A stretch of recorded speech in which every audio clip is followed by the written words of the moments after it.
Understanding, to get into bed with, in English. Hello, everyone. Today, we're diving into a very interesting English phrase, to get into bed with. This expression can be quite puzzling for English language learners, but don't worry. We're here to unravel its meanings and uses together. Remember, understanding such idiomatic expressions is key to becoming fluent in English. Firstly, it's important to grasp the literal meaning of the words. To get into bed simply means to enter one's bed, typically to sleep. However, when we add with followed by another party, the phrase takes on a whole different context in idiomatic English.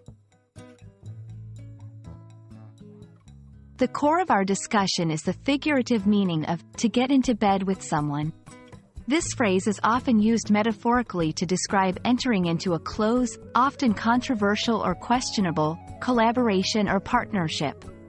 It implies a level of intimacy in the relationship, suggesting that the parties involved are closely aligned in their interests or objectives, sometimes in a way that might raise eyebrows.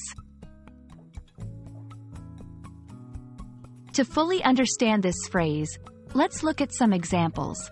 In business, the startup decided to get into bed with a major corporation to accelerate its growth. Here, it means the startup has formed a close partnership with a larger company. In politics, the politician was criticized for getting into bed with a controversial group. This suggests the politician has aligned closely with a group that might have a contentious reputation. In everyday life, while less common, it can be used more broadly to imply any form of close association that might be surprising or disapproved of.